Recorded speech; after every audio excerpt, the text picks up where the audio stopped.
கேள்வி ஒன்றாக இருந்தாலும் பதில் எப்படியா இருக்கான், ஆளுக்கு ஏற்ற மாதிரி மாறுபடும். நேரில் வந்துட்டால் என்ன பண்ணிடலாம், எல்லா கேள்வியும் கேட்டு தெளிவாக. அதுக்கு தான் சத் சங்கம். என்னுடைய நோக்கம் எல்லாம் மனிதர்கள் எல்லாம் மகிழ்ச்சியாக இருக்கணும், அவ்வளோதான். கனவுல வர எண்ணங்களுக்கு நீங்கள் ரெஸ்பான்சிபிலிட்டியா? அப்போ அப்படித்தானே கேட்டுருக்கணும்.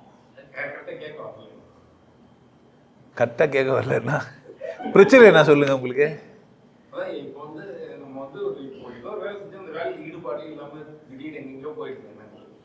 நாம எங்க செஞ்சோம்?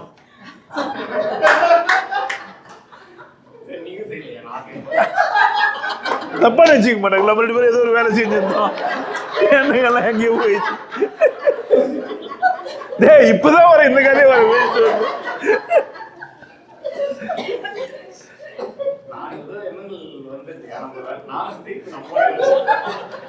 நான் செய்யும் போது ஏதோ வேலை செய்யும் போது அந்த எண்ணங்கள் ஏதோ வருது. நம்ம கரெக்டாக ஏதோ படிக்கணுமோ இல்லை புத்தகம் படிக்கணுமோ ஏதோ டக்குன்னு வேற ஒரு தாக்கம், தூங்கிட்டு இருக்கும்போது ஏதோ ஒரு தாக்கம் வருது. இது ரெண்டும் எப்படி? தூங்கும்போது தாட் ப்ராசஸ் நீங்கள் இல்லை, அப்படிதானே? அதுதான் நம்ம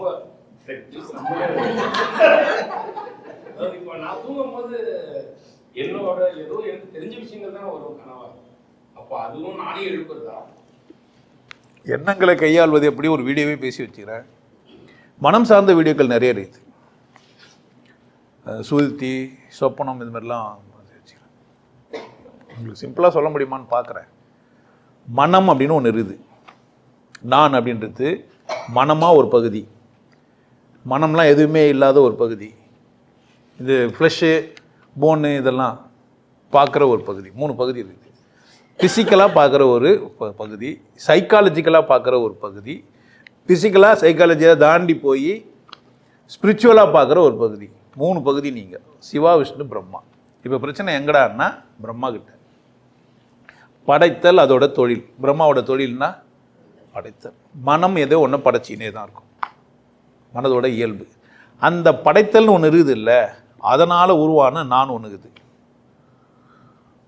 அதாவது நீங்கள் பிறந்து இது வரைக்கும் வந்துக்கிறீங்கல்ல, அதில் உங்கள் நானுன்னு ஒன்று சேகரித்து வச்சுக்கிறீங்க. உங்களுக்கு என்ன பேர்?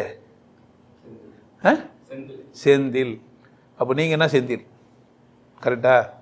ஆண் சொல்லாமா? நல்ல ஆனா? மற்றவங்கன்னா அதுக்குன்னு ஆளை ஏற்பாடு பண்ணி சொல்லணுமா? நீ சொல்லியா? நீங்கள் நல்ல ஆணான்னு கேட்டேன். நல்லவன் கேள். நல்ல ஆண். நல்ல செந்திலா? கெட்ட செந்தில்னு ஒத்துங்கிறானா? 100% சரியான செந்திலா? தெரியாது. நல்ல ஆண் மட்டும் எப்படி தெரிஞ்சுது? தெரியல.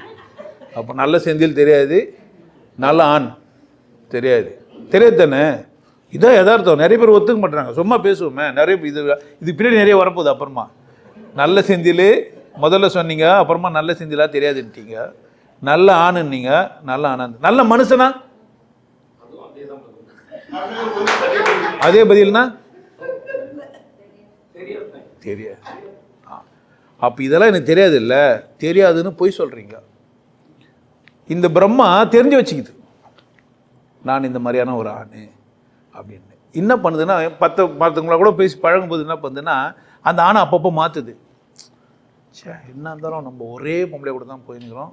இவன் ஒரு ஃப்ரெண்டு வந்து சொல்கிறான், அவன் ஈஸ்வரான்னு போய் உள்ள முழுவார்ல. அது மாதிரி ஒரு நண்பர் வந்து உங்கள்கிட்ட சொல்கிறார், நான் இது மாதிரி 2 பேர் போனேன், அங்கே போனேன், அந்த இடத்துக்கு போனேன், இந்த ஊருக்கு போனேன், இதெல்லாம் சொன்னோன்னே நம்ம அந்தளவுக்கு ஒர்த்து இல்லையே. நம்மளே தகவல் கேட்ட உடனே தெரியாதெல்லாம் கிடையாது. இந்த மாதிரி தகவல் சேகரிப்பு மையம் உள்ளது. தகவலை பற்றின்னு உன்னை அப்பப்போ மாற்றினே இருக்குது. ஒரே மாதிரி வச்சிடல. உன்னை முதல்ல நல்லா ஆள் நினச்சிருக்கோம், அது மாதிரி நல்ல ஆள் இல்லைன்னு நினச்சிக்கோம். நம்ம ரொம்ப சுத்தமான ஆளுன்னு நினச்சிக்கோம், கற்புக்கு அரசன் நினச்சிக்கோம். திடீர்னு ராமரை கூட கம்பேர் பண்ணி நான் ராமர்னு நினச்சிக்கோம், இல்லை ராவணா கூட கம்பேர் பண்ணி நான் ராவணன் நினச்சிக்கோம். இந்த ஆண் மட்டுமே சொல்கிறேன். செந்திலும் அதே மாதிரி தான். செந்தில் அப்படின்ற ஒரு பேருக்கு அர்த்தம் தெரியுமா உங்களுக்கு? சிவந்தவன் அர்த்தம். நீங்கன்னா அவ்வளோ சிவப்பாக்குறீங்க இல்லை. இப்போ நான் வந்து சொல்கிறேன் செந்தில்னா சிவந்தவன் ஒன்று, ஏதோ அப்பா அம்மா தெரியாமல் வச்சுட்டாங்க. அப்படின்னா செந்தில்னா முருகன். நம்ம வந்து பட்டாடி இருக்கோம் சைவ சித்தாந்தத்தை நம்ம அப்பா வந்து முருகர் பேரை நமக்கு என்ன பண்ணிடுறாரு வச்சுருக்காரு. சேவல் சாப்பிட்டீங்களா? கடையில் இல்லை, வீட்டில் சேவல்லாம் வச்சு சாப்பிட்டீங்களா? மாட்டுக்கறி வீட்டில் செய்யக்கூடாது, செய்ய மாட்டாங்க. செய்ய சொல்லுவீங்களா?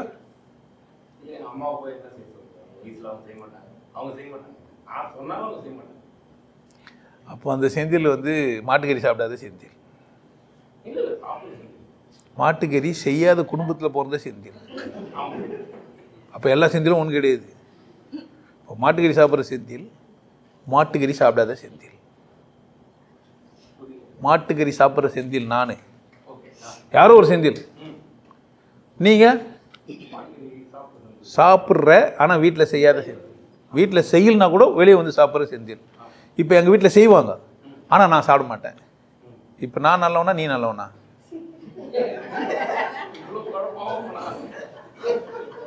இதெல்லாம் குழம்புனா இருக்குதே. உனக்கு என்ன தோணுது அதை சொல்லியா? பிடிச்சதை சாப்பிட்டா நல்லவன். நான் பிடிச்சி எங்கள் வீட்டில் செஞ்சால் கூட சாப்பிடல, ஏன்னா நான் புனிதன் உள்ள போயிட்டு. என்ன நல்லவன் சொல்ல மாட்டியா? இப்போ எந்த செந்தில் சரி? எல்லா செந்திலுமே சரி தான். பிரச்சனை முடிஞ்சிச்சு. இப்போ அங்கே போவோம். இப்போ நான் ஏதோ ஒரு வேலை செய்கிறேன், பண்ணுகிறேன், படுத்துனுக்கிறேன், தூங்கினுக்கிறேன். இந்த தொகுப்பெல்லாம் இருக்குது இல்லை, அங்கங்கே மெசேஜ் எல்லாம் உள்ளே வாங்கிச்சே. என்ன பண்ணுதுன்னா அந்த மனம் அதுவே அதுக்குள்ளே இருந்துன்னு ஆராய்ச்சி பண்ணுக்குது, உள்ள கூட்டுது. இப்போ நம்ம பேசணும்ல வெளியா, இது உள்ளே பேசுது. 2 பேர் இருந்துன்னு 2ஆக இருக்குது மனம். ஒன்று சித்தியாகவும் புத்தியாகுங்குது. உள்ளே அதுவே அனலைஸ் பண்ணுது. அனலைஸ் பண்ணி தொகுப்பு இருந்து, டேய் செந்திலே நீ இவன்டா அவன்டான்னு உன்னே சொல்லுதா. இப்போ அதில் ஒருத்தர் முன்னேறி வந்துக்கிறான் பத்தியா, தெரிஞ்சு வச்சுக்கிறான்ல இந்த செந்தில் வந்தான்ட்டு. அவன் வேலை செய்யும்போது கூட என்ன பண்ணுறான், நம்மள மாதிரி புனிதமானவங்க கிடையாது. ஸ்க்ரூ ட்ரைவ் டைட் பண்ணும்போதே ஸ்க்ரூ டைட் பண்ணானா, ஏன்டா டைட் பண்ணும்போது அங்கே போனான்னு கேட்டேன்னா அவன் டக்குன்னு போட்டுடுறான் அந்த செந்தில். இந்த செந்தில் டக்குன்னு போடல. நம்ம மாட்டுக்கறி சாப்பிடாதனால வீட்டிலலாம் சாப்பிட்டா கூட நம்ம சாப்பிடல, புனிதமான சொல்லுங்கிறோம். ஆனால் நம்மளால என்ன பண்ண முடியல. ஒரு ஸ்க்ரூ டிரைவரை கூட போட்டது ஸ்க்ரூ டிரைவரு, உள்ளகிற செந்தில் மாட்டுக்கறி சாப்பிடாத செந்தில். இப்போ என்னாச்சுன்னா மாட்டுக்கறி போயிடுச்சா, நம்மலாம் பிஜேபியில் இருக்கிறோம், பசுவதை சட்டம் போட்டுக்குது, நாளைக்கு நம்ம போய்ச்சிருவோம். ஆனால் அம்மா அப்பாலாம் பாவம் போடுது, பசுவதை சட்டம் போட்டு அம்மா அப்பாலாம் எப்படி சாப்பிடுவாங்க? மூச்சுங்கிற செந்தில் யாரு? மூச்சுனுக்கும் போது ஸ்க்ரூ டிரைவர் போட்டு இருந்த செந்தில் இப்போ தூங்குறான். யாரு? 2 செந்தில். ஒருத்தன் மாட்டுக்கறி சாப்பிட்ற செந்தில், இன்னொருத்தன் மாடை தந்து வாயில் கறியில் உள்ள வைக்கிறாங்க. துச்சு பச்சை ஏந்து பார்க்குறான், ஒன்றுமே இல்லை, தலைக்காணி உள்ள வச்சுருக்கிறான் இவனே. ஏன்னா தீவிரமாயிட்டான். சாப்பிட்டா தான் ஸ்க்ரூ டிரைவர் போட முடியும்னு உள்ளே சொன்னான், சாப்பிடக்கூடாதுன்னு வெளியே சொன்னான். உள்ள 2ஐயும் சேர்த்து வச்சு சொல்கிறான், தலைகாணி கூட மாட்டுக்கறி நினச்சி சாப்பிட்டுன்றான். புரியுதா? இப்போ இந்த மனம் என்ன பண்ணுது, சுயமாக வேலை செய்யுது. அது 2 காரணம் இருக்குது. ஒன்று சித்தி புத்தின்னு. இது இன்னும் டீட்டெயிலாக ஆனந்த வாழ்வு 40 days கோர்ஸ் தான். நான் உனக்கு இங்கே வந்து இனிஷியேஷன் பண்ணி விட்றேன். ஸோ இந்த தந்திரங்களை இது கையாண்டு பகலில் ஒரு மாதிரியாகவும் இரவில் ஒரு மாதிரியாகவும் வீச்சு நிற்கும்போது ஒரு மாதிரியாகவும் கற்பனையில் ஒரு மாதிரியாகவும் இருக்குது. போராட்ட காலத்தை உருவாக்கி வச்சுருக்குது. எதை உள்ள இதை பலர் பலவிதமாக சொல்லிக்கிறாங்க. உள்ளே போராடுறோம். வியாசன் அதை தான் சொல்லிக்கிறான். மகாபாரத போர் வெளியே நந்தது இல்லை, உள்ள நந்தது. அப்போ இந்த மாதிரி ஒரு பெரிய போராட்ட காலத்தை உருவாக்கிட்ட நீ வேறு வேறு மாதிரி தானே இருப்ப, அப்படி தானே? இப்போ தெரியாதுன்னு சொன்னல, அது உள்ளே சொல்லிட்டேன். சொம்மன்னா சொல்கிற வெளியே, அதை யாருமே சொல்கிறது இல்லை. இப்போது யாருன்னா என்ன ஜாதின்னு கேட்டால் என்ன சொல்லுவாங்க? பிறந்த ஜாதி சொல்லணும் தானே? சொல்லணுமா சொல்லக்கூடாதா? சொல்லணும், தப்பு கிடையாது. நான் வந்து பாப்பாரா பிறந்துக்கிறேன், பறையனா பிறந்துக்கிறேன், செட்டியரா பிறந்துக்கிறேன், நாய்க்கரா பிறந்துக்கிறேன், ஆனால் அது கிடையாது, அவனும் அந்த மாதிரி பேச்சுங்கிறாங்கன்னு சொல்லணும். சொல்லுவானா? ஒரு பாப்பாரனை கூப்பிட்டு நீங்கள் யாருன்னு கேட்டால் பாப்பா நான், அப்படியான்னு கேட்டால் அவனும் எங்கள் அப்பா முட்டாள்தனமாக இருந்தான் அந்த வச்சுட்டான்னு அவன் அப்பனை திட்டுவானா? ஏன் திட்ட மாட்டான்? பெரியோர் சொல் முக்கியமானது இல்லையா? கீழ்ப்படிதல் இல்லையா? நீ பலியை காட்டிலும் கீழ்ப்படிதல் தான் உன்னை கடவுள் விரும்புறாரு. என்ன சொல்ல புரியுதா? எங்க பிரச்சனை? இப்ப இப்போ இவ்வளோ பிரச்சனை சந்திச்ச அந்த மனம் பாவம் இல்லையா? அதனால தான் உங்களுக்கெல்லாம் இறக்கப்பட்டு வந்து உட்காந்து பேசிக்கிறேன். ஐயோ பாவமாக இருக்குது, என்னை போய் லூசுன்னு பேசிக்கிறேனே, இவ்வளோ புரிஞ்ச எனக்கே உனக்கு புரிய மாட்டேங்குது. நீங்கள் எங்கெல்லாம் என்னெல்லாம் எட்டி பார்க்க முடியுமா உனக்கு தகுதிக்குதான்னு கேட்குறேன் நான். புரியுதா? இது என்ன புரிஞ்சு வச்சுக்குதே? ஒரு மனுஷன் 40 நாள் கிளாஸ் நடத்தணும்னா என்ன பண்ணணும்? அவன் 40 நாள் பேசணும். 40 நாள் பேசுறதுக்கு அவங்ககிட்ட என்ன இருக்குண்ணா? சரக்கு இருக்கணும். வாரம் வாரம் ஒருத்தன் வந்து உட்காந்து பேசிக்கிறான்னா சரக்கு இல்லாமல் நீ வீடியோ எல்லாம் எடுத்து பாரு, ஒரே கேள்வி ஒரே பதிலாக சொல்லி வச்சிருவேன் பாரு. அப்போனா எவ்வளோ இருக்குது இதுகிட்ட? அப்போ எப்படின்னு எதனால் இருக்குதுன்னா, எனக்கு எதுவுமே தெரியாது, அங்கே போனால் அந்த கேள்வியில் எல்லாம் இருக்குதுன்ட்டு வந்து பேசிக்கிறேன். ஸோ சூழ்நிலைகள் உனக்கு எல்லாமே கற்றுக் கொடுக்கும். புரிஞ்சிச்சா? ஸ்க்ரூ டிரைவரை மாட்டுக்கறி சாப்பிட்ற மாட்டுக்கறி சாப்பிட வேண்டியது இல்லை, கைக்கு பலம் கம்மி மிஷினுக்கு அதிகம்னு வச்சிட்டேனா? தெரியாதுன்னு என்னவன் புதுசாக ஒன்று செஞ்சான், தெரிஞ்ச என்னவனா அதையே செஞ்சான். புரிஞ்சிச்சா? இப்போ நானும் அவதான். அப்போ நித்தம் புதியதுன்னு எப்போ வாழ முடியும் ஒருத்தன்? தெரியாதுன்னு சொன்னல, அது சும்மா தகவலாக சொல்லக்கூடாது, நிஜமாகவே இருக்கணும். இப்போ சொல்லு, இப்போ பகல் ஒரு கனவு வர்றது, இல்லை பகல் எண்ணங்கள் வர்றது, இல்லை நைட்டில் கனவு வர்றது, என்ன காரணம்?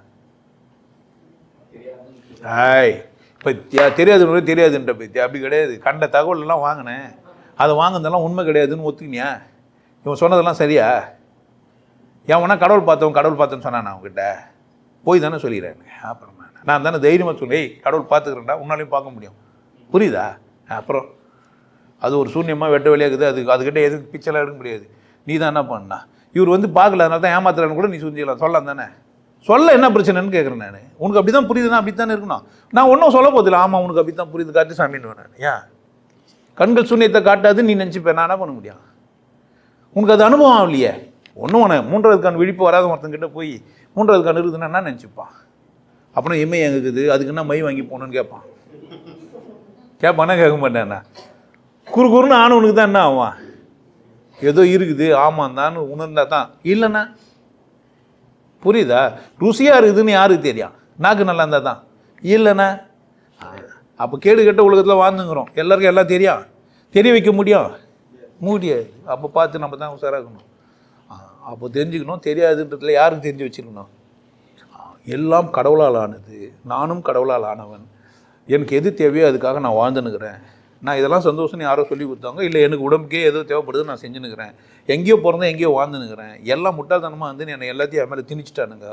அதுவாக தான் நான் பெருமளிக்கிறேன். இப்போ இந்த பேண்ட்டு போட்டுனுக்கிறேன். இன்கேஸ் நான் வந்து ஒரு பாவாடை கட்டுனுக்கிற காலத்தில் வந்துருந்தேன்னா என்ன பண்ணியிருந்திருப்பேன்? ஆமாம், நாடோடி மண்ணு காலத்தில் வந்துருந்தா என்ன பண்ணியிருந்திருப்பேன்னு நினைக்கிறேன்? ஜெட்டி போட்டு பாடவை போட்டுன்னு வந்திருப்பேன். சாதாரண விஷயம் தானே. இப்போ எங்கேயோ ஏதோ நாட்டுக்கு போகிறேன், அங்கே எல்லாம் போட்டுக்கிறேன், நான் வாங்கி போட்டுப்பேன், எனக்கு வெக்கமே இருக்காது. ஏன்? அவ்வளோதான். ஏன்னா எனக்கு நான் ஃபிக்ஸ் பண்ணிக்கல இப்படி தான் அப்படி தான்ட்டு. புரியுதா என்ன சொல்கிறேன்னு? வேஷ்டி தான் கட்டுவேன், கருப்பு சட்டை தான் போடுவேன், மஞ்சள் சட்டை தான் போடுவேன்னு நோ ரூல்ஸ் எனக்கு இல்லை அப்படி. புரியுதா என்ன சொல்கிறேன்னு? எதனால் இல்லாமல் ஆச்சுன்னா தெரியாது. இதுதான் சரின்னு எனக்கு தெரியாது. என்ன தெரியாது? நீங்கள் சரிகளோட தொகுப்பையும் தவறோட தொகுப்பையும் சேர்த்து உள்ளே வச்சுக்கிறீங்க. கனவாகவும் நினைவாகவும் வந்து நேர்க்கும். புரிஞ்சிச்சா? உங்களுக்கு எல்லாருக்கும் ஒரு விஷயம் சொல்கிறேன்.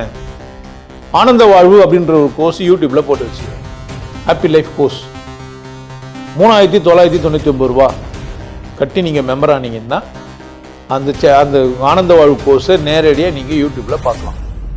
கட்டிட்டு நீங்கள் ஃபேமிலியாக டிவியில் போட்டுனா பண்ணலாம். எல்லாரும் ஃபேமிலியாக போட்டு பார்க்கலாம். ஒருத்தர் தான் சப்ஸ்கிரைப் பண்ணீங்க, 5 பேர் 6 பேர் என்ன பண்ணலாம், நீங்கள் அதை பார்க்கலாம். வாய்ப்பு பயன்படுத்திக்க பாருங்க. நல்லா இருங்க, சிறப்பாக இருங்க, கொண்டாட்டமாக இருங்க. உங்களை நீங்கள் மதிப்பு மிகுந்தவராக மாற்றுறது உங்கள் கையில் தான் இருக்குது. நல்லா இருங்க. நான் ஒரு வாய்ப்பு, என்னை பயன்படுத்திக்கலாம். நல்லது.